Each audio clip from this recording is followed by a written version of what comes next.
कोकणच्या अनेक सुप्रसिद्ध खाद्यपदार्थांपैकी एक आणि कोकणची खासियत असलेल्या झणझणीत मालवणी चिकन सुक्कं आज आपण बघणार आहोत. ह्या चिकनला फार काही मेहनत नाही आहे. झटपट बनवून होतं आणि तुम्ही बघू शकाल मसाल्यांचा जबरदस्त कोटिंग येते. ॲट द सेम टाईम हे काही एकदम सुकं सुकं नाही होत. मस्तपैकी ज्युसी राहतं, दिसतं पण छान आणि चव तर अफलातून येते.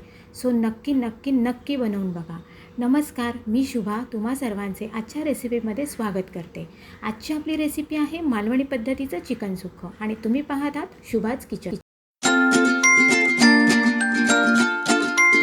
मालवणी पद्धतीचं सुक्का चिकन बनवण्यासाठी लागणारं साहित्य आहे. इथे मी चिकन घेतलं आहे. जे चिकन मी स्वच्छ धुवून कापून त्याला मी आलं, लसूण, हिरवी मिरची आणि कोथिंबीरची पेस्ट लावली आहे, मीठ लावलं आहे, हळद लावली आहे आणि थोडासा लिंबू पिळून ते मॅरिनेट करून घेतलं आहे. हे 1 तास तरी मी मॅरिनेट करून घेतलं होतं. इथे मी बारीक चिरलेला कांदा घेतला आहे. ही मी आलं, लसूण, हिरवी मिरची आणि कोथिंबीरची पेस्ट मी फोडणीलासुद्धा वापरणार आहे, म्हणून ती इथे घेतली आहे. हे मालवणी वाटण आहे. मालवणी वाटण म्हणजे कांदा, खोबरा आणि गरम मसाले जे असतात त्याचं वाटण केलेलं आहे आणि हेच सगळ्या उसळींना वगैरे आम्ही वापरतो, चिकनला वगैरे पण हेच वापरतो. ते हे वाटण आहे. इथे मी मीठ घेतलं आहे. हा मालवणी मसाला, चिकन मसाला, गरम मसाला मी थोडाच घेतला आहे कारण गरम मसाला ह्यामध्ये पण असेल, यामध्ये पण आहे आणि ह्यामध्ये पण मी थोडा वापरलेला आहे, त्याच्यामुळे मी इथे थोडासाच गरम मसाला घेतला आहे. धनाजिरा पावडर घेतली आहे, हळद घेतली आहे आणि ही कढीपत्त्याची पानं घेतली आहेत. चला तर बघूया आपल्याला मालवणी पद्धतीचं सुकं चिकन कसं बनवायचं. इकडे मी एक कढई गरम करून घेतली आहे. त्यामध्ये मी तेल घालून घेते. तेलामध्ये कढीपत्त्याची पानं आणि हा बारीक चिरलेला कांदा घालून घेते. हा थोडासा लालसर झाला का त्यामध्ये आपण आलं लसूणची पेस्ट घालून घेणार आहोत. तोपर्यंत जरा मी तो परतून घेते. आपला कांदा आता थोडासा लाल झाला आहे. त्यामध्ये मी 1 चमचा आलं लसूणची पेस्ट घालते. माझा चमचा जरा मोठा आहे, मी एवढी घालून घेते.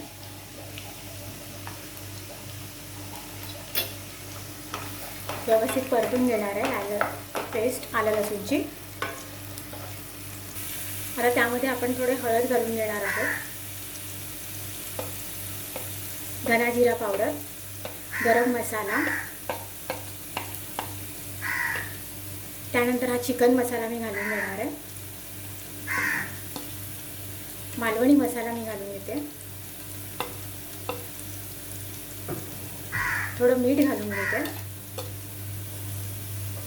आता हे सगळे मसाले आपण व्यवस्थित एकत्र करून घेणार आहोत, परतून घेणार आहोत तेलामध्ये.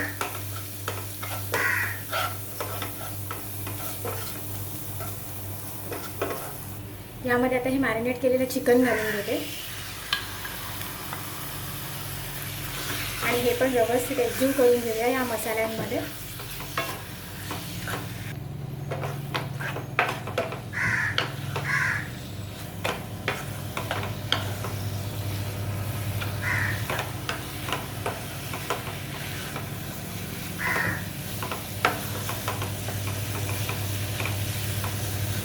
आता मी याला 2 मिनिटांसाठी झाकण लावून ठेवणार आहे.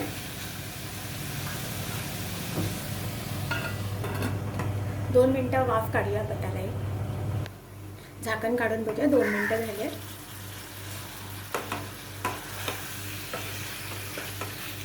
चिकन व्यवस्थित हे झालं आहे. आता आपण त्यामध्ये गरम पाणी घालणार आहोत. गरम पाणी मी घालते. गरम पाणी मी थोडंसंच घालणार आहे कारण हे आपल्याला सुकं चिकन बनवायचं आहे आणि चिकनला पण पाणी सुटेल, म्हणून मी थोडंसंच पाणी घालते.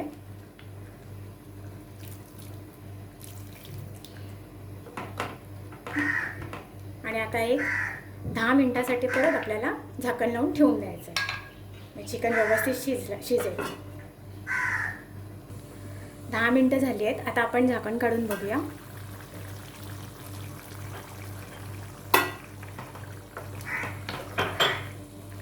चिकन व्यवस्थित शिजलं आहे. आता आपण यामध्ये हे वाटण घालून घेणार आहोत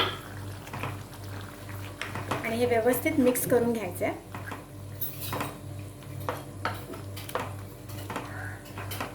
अशा पद्धतीने सगळं व्यवस्थित असं मिक्स करायचं आहे. हे बघा, या पद्धतीने असं सगळं व्यवस्थित मिक्स करून घ्यायचं आहे. हे मालवणी चिकन मालवणी लोकांच्या घरी चिकनचा बेत असेल त्या दिवशी सुकं चिकन हे असं बनतं. आता परत आपण एक 5 मिनटासाठी याला वाफ काढून घ्यायचे, म्हणजे त्याचं वाटण जे आहे ते व्यवस्थित चिकनला लागेल, म्हणून आपण परत झाकण लावून ठेवून देऊया. 10 मिनटं झालेत, आपण झाकण उघडून बघूया. वा, आपलं चिकन झालेलं आहे मालवणी पद्धतीचं सुकं चिकन.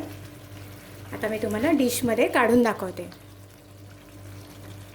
हा हा, रस्सा बघा एकदम मस्तपैकी झणझणीत तयार झाला आहे.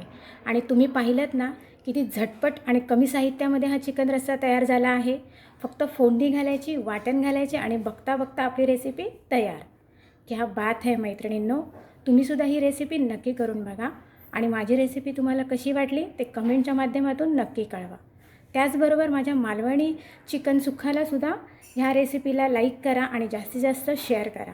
त्याचबरोबर माझ्या शुभास किचनला सबस्क्राईब पण करा. थँक्यू.